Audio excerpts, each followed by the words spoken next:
that is the bread and butter of pistol combatives.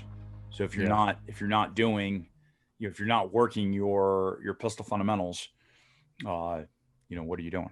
Because there's no that's right. secret sauce in shooting.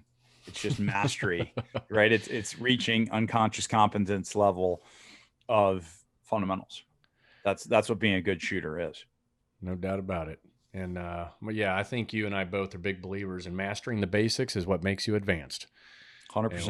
a lot of people think there's supposed to be some ninja tricks out there that we're not teaching them that we know. And I'm like, nope, you just gotta master the basics. Just the forward roll into a draw and smoke bombs, right? Yeah.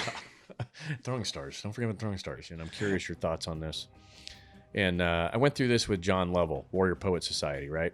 And we are as military trained that if you pull your weapon, you better be pulling the trigger kind of mentality. But do you think there's a place to draw a weapon in order to prevent anything from going any further? Absolutely. Okay. Yeah. Yeah. I mean, I tell guys that I used to say, don't pull your pistol out unless you're going to use it, Mm-hmm. and that was a very immature, less It's experienced military. me that Military. that said Yeah. that, because cops pull their pistols out all the time and shoot people very rarely. Shoot, pulling out your pistol can have a very de-escalating effect. Right. Right. Yes. So what I tell guys is it's never posturing. It's never, I just want to win an argument. So I'm going to pull my pistol out.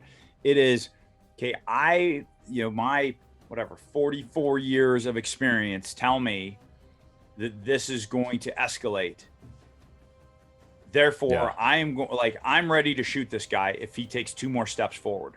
Therefore, if I can pull my pistol out now and say, no, buddy, let's just go ahead and stop right there.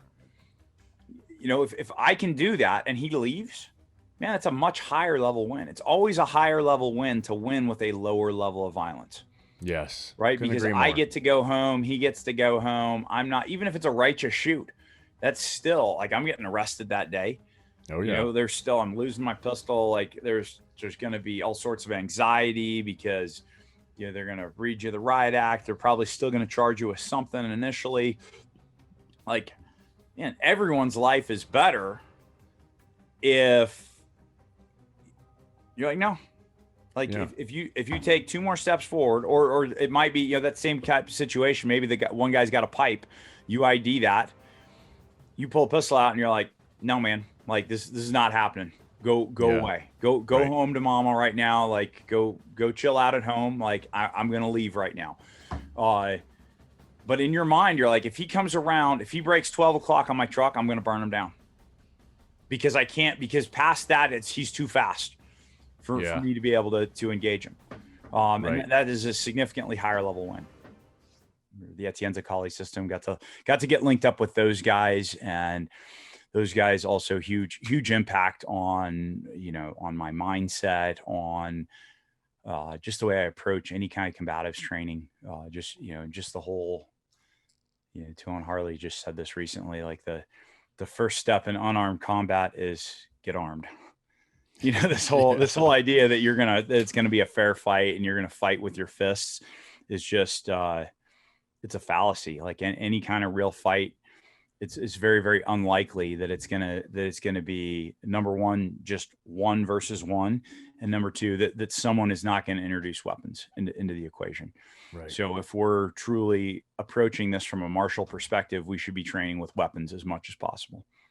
In fact, that should be the first thing that you should do, is train with weapons, because if you think about how long does it take to make someone dangerous, not proficient, but dangerous with a pistol. In Yeah. a few hours, you can take someone and go, okay, this is how, first off, make sure you don't shoot yourself or anyone unintentionally. That's the most important thing with Yep. firearms. Then the next most important thing is make sure that you can load your firearm safely, handle your firearm safely, and so that when I pull it out, it's going to go bang. Otherwise everything else is wasted. But then after that, like if you're within 3 feet of grandma with a pistol, watch out.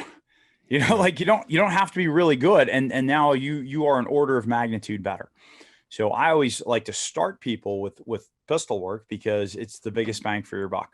And the next would be blade work, because with a little bit more training, it's still very, very easy to make people competent.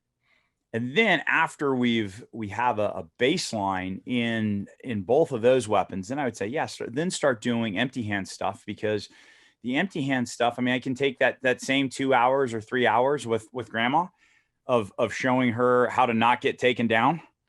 And guess what? When I shoot in for double leg, I'm taking her down. Like, and she's not going to arm bar me. She's not going to triangle me, but she's got a blade. She can gut me. Right. That's right.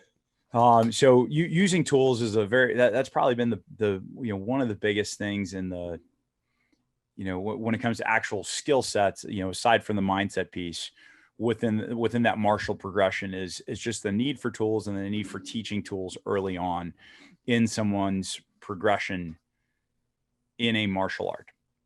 Yeah. Yeah, that's all good stuff. And you have an incredible resume and experience that backs it all up. And with the pistol and the knife, let's do I think our listeners would get a kick out of it. But what is the decision point for you on whether you're going to pistol or you're going to blades? First and foremost is what hand is busy. Let's say you were trying to pull my pistol out and my right hand is on top of your hand. It could be my hand on top of your hand.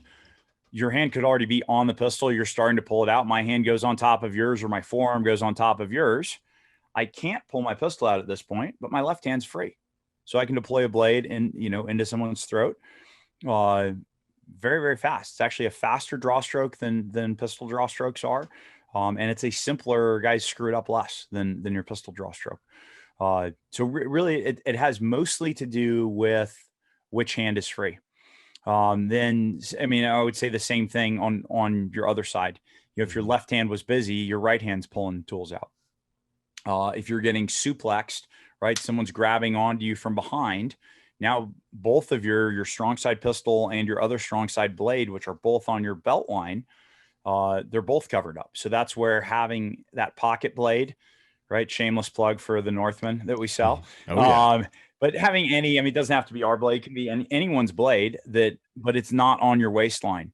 So that now I can draw that thing and deploy a tool when you think you're checking all of the weapons. Same thing if someone has mount on you.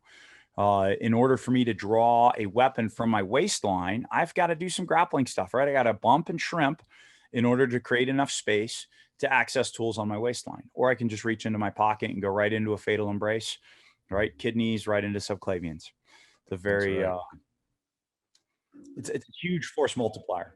Yeah, I gotcha. So for those of you listening, what Bill is saying is that he is so proficient with either knife or pistol that he can go to either one at any given time based on what his hands are doing. When he talks about, if someone's got the mount on you, that's basically someone straddling you at the pelvic area and you're on your back and you can't exactly get to your waistline where you have your tools. So you have to have that alternative that it refers to, which would be still a fixed blade. But the one he sells, along with others, you can carry like a folder in your right or left corner crook of your pocket, front pocket. You're listening to Can You Survive This Podcast? Thanks for tuning in. Please make sure to subscribe, rate, and share on the iHeartRadio app, Apple Podcasts, or wherever you get your favorite shows.